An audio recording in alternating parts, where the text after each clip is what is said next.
Laki-laki yang menjawab bukan saya ya.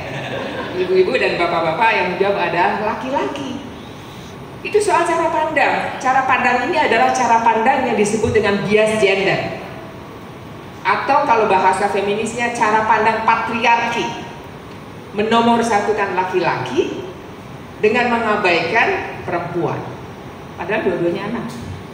Kenapa tidak menjawabnya kemudian ya kita sekolahkan sama-sama lah sampai tingkat tinggi minimal jadi dua-duanya sarjana. Kalau nggak ada duitnya cari beasiswa dong gitu. Ini kan banyak sekali sumber-sumber beasiswa. Jadi persoalannya kembali pada cara pandang saya kira. Ketika cara pandangnya itu tidak mendiskriminasi, maka dia akan berusaha dua-duanya disekolahkan. Begitu juga pada proses pilihan-pilihan pernikahan saya kira. Nah itu yang terkait dengan ini. Saya ingin menambahkan tadi terkait dengan KDRT. Ini kalau yang tadi disampaikan oleh Nifirda bahwa dampak dari perkawinan anak itu adalah KDRT.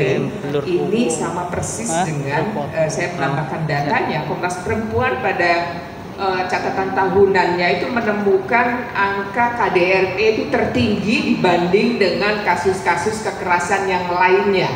Jadi kami membagi kekerasan itu kekerasan di ranah personal, itu kekerasan KDRT, kekerasan dalam pacaran dan kekerasan lainnya. Kemudian ada kekerasan di ranah publik dan kekerasan di ranah negara. Nah, kekerasan di ranah personal ini paling tinggi adalah kekerasan di dalam rumah tangga. Itu angkanya sebanyak 79% atau 6.480 kasus. Ini adalah angka mereka yang laporannya sampai ke Komnas Perempuan.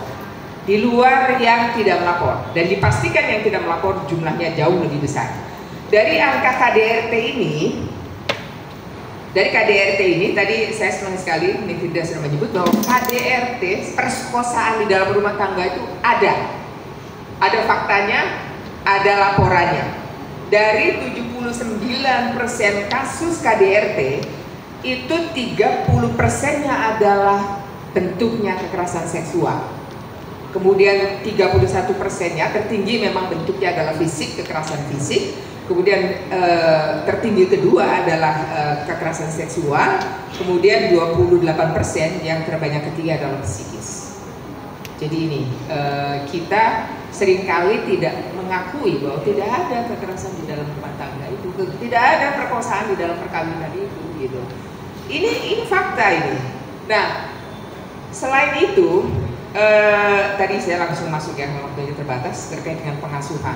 Di dalam pengasuhan ini di kita mengenal setidaknya dari Imam Ghazali ya. Al-Ghazali ini yang sependek yang saya tahu di Ihya Ulumuddin maupun di Ayyuhal Walad itu beliau mengupas tentang pengasuhan.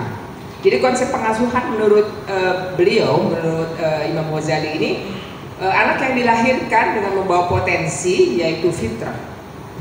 Dasarnya hadis kullu mauludin yuladu 'alal fitrah dan seterusnya, bahwa anak itu dilahirkan fitrah tetapi kemudian dibentuk oleh orang tuanya, mau Yahudani atau Nasrani atau yang lain. Jadi itu yang disampaikan. Tetapi kemudian saya juga mencoba ada teori konvergensi dari William Stem. Ini hampir serupa dengan Al-Ghazali. Jadi saya pikir ini perlu dilacak ini. Lahirnya Al-Ghazali lebih dulu atau ini konvergensi dulu. Tapi saya meyakini bahwa Al-Ghazali ini jauh lebih dulu gitu ya dibanding dengan teori klasik tentang konvergensi. Kemudian di dalam Ihya juga Al-Ghazali mengatakan bahwa konsep beliau ini pengasuhan anak itu holistik. Pengasuhan anak itu holistik, mencakup aspek spiritual, moral, sosial, kognitif dan psikis. Subhanallah, ini luar biasa gitu ya. Di masa itu gitu, beliau sudah memikirkan, mengonsep bahwa pengasuhan itu komprehensif gitu, komprehensif holistik. Lalu tujuan pengasuhan ini tidak terbatas pada taqarrub ilallah, tapi juga pada pengembangan potensi jasmani dan rohani. Imam Ghazali juga memandang bahwa anak ini sebagai pribadi yang dilahirkan dengan potensi-potensinya yang